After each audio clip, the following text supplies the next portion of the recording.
Turon pa na to. Kuya, may naalala ko kayo. Kala ko lumpia eh. Hindi pa.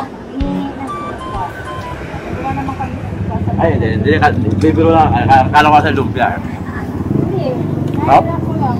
Bigyan din nag-aantay sa amin. Ano din ang ingin ka? Solid? Susa. Ano? Turo niya. Gusto ko chup-chup eh.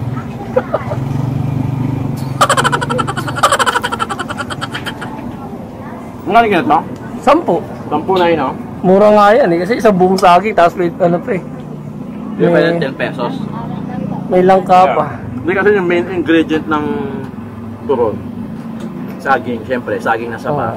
Saka yung konting langka. Yung langka naman kasi parang ano lang yun eh. Pampalasa lang. Accent lang na. Oo. Langka yun ah. Uy! Toge yun ah. Pre, turon. Ayun ang ginagawa ni nanay.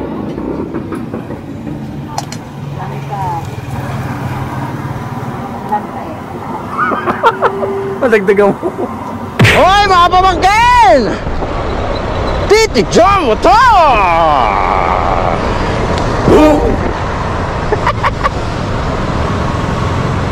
Abangan nyo ang ating vlog ngayong araw na to dahil hindi ko pa alam kung saan pa kami papunta. Pero malamang alam nyo na rin kasi nakita nyo sa title o kaya sa thumbnail. So, buti pa kayo alam nyo na. Pero sa mga moment na to ako, hindi ko pa alam. So ako, nangangapa ako, pero kayo alam nyo na. Mantakin nyo yun. Tito ng ina nyo. Mga pamangkin, maraming salamat. Shoutout tayo mamaya. Nasa akin na yung listahan ng utang.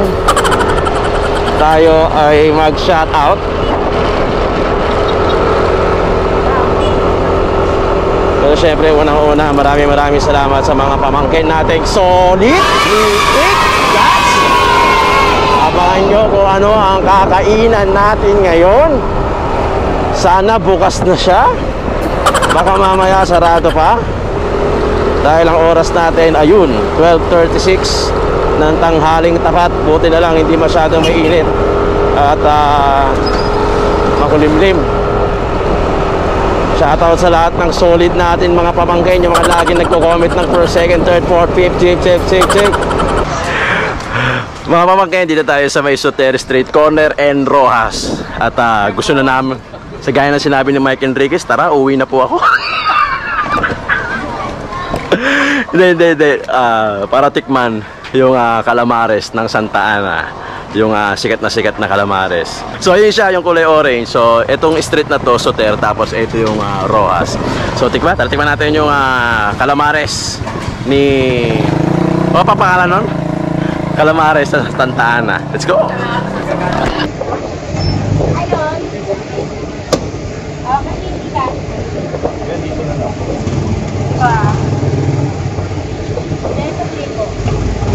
Kailangan sa akin yan.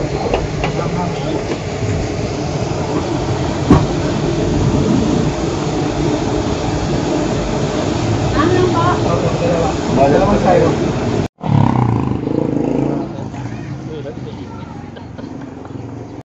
Gandang araw sa inyo mga paps. Ngayong araw na to ay titikman natin ang calamares ng Santa Ana. Hindi, 60 pesos. Oo. Isang styro. So halo-halo na yun, may ulo, merong calamares, merong papel na siopaw.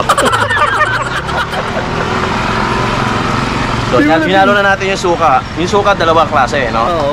Isang maanghang, isang matamis. Isang hindi.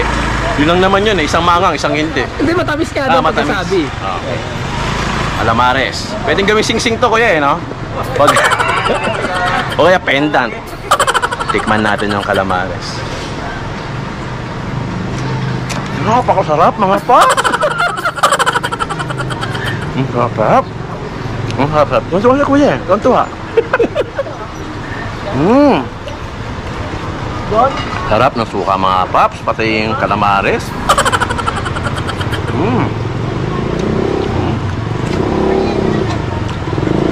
Ito ang gusto ko sa lahat. Wet po. Yung buntot ng Oo. pusit. Wet po ng pusit. Ito yung binibenta sa Quiapo yung pinanglalati ko.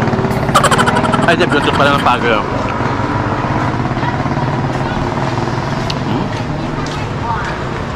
Wala pala maraming bumibili. Kasi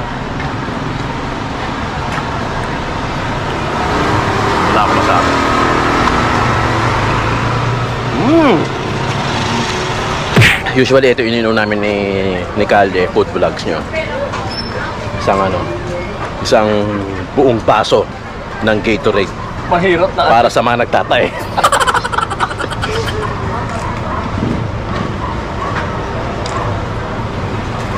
Ay, harap. So ito na yung calamari, 60 pesos per one styro. Pero pag bibili mo siya ng 5 piraso lang, 20 pesos. 20 pesos.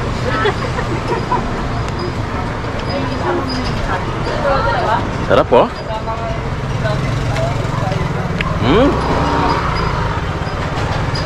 Ay.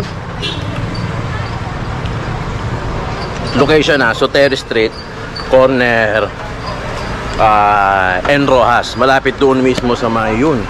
Yung nakikita nyo kulay green na yun, eskwelahan nyo ng Santa Ana Elementary School, kung di ako nagkakamali. Market Plaza. Kasi wala na naman landmark. So, importante yung landmark kasi. Ganyan ang sinasabi ko.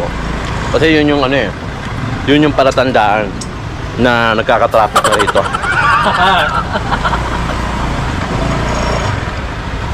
Ang pinaka-the best na palatandaan nyo dito, yung nagsasaging. Ayun. Hindi ka naman maalis dito. Ayun. Pag nakita nyo na nagsasaging, malapit na kayo sa Calamares. Depende na kung saan saging nyo siya nakita. Yan. Sabi ni Kuya. Alam nyo ba sa pag-aaral ng scientifico na ang magandang kapartner ng Calamares ay saging?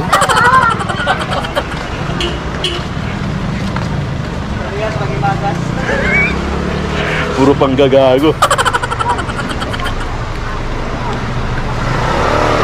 5 piraso, 20.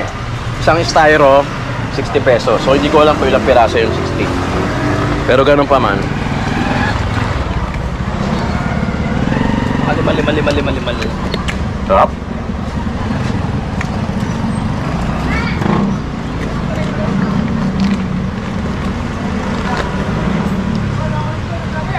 Wow. Napakaharap mo.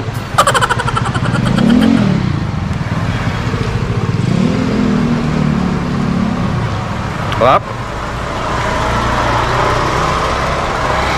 Ito yung gusto ko. Yung pinakabuntot. So natin special doon sa Calamares. Sa suka pala nagtatatanong. Parang atsara yung datingan.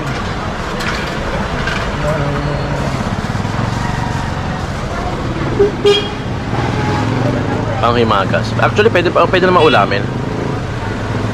Depende sa trip mo. Naubos ko. Pwede na, naubos ko. Solid. Subot. Nakaka-solid.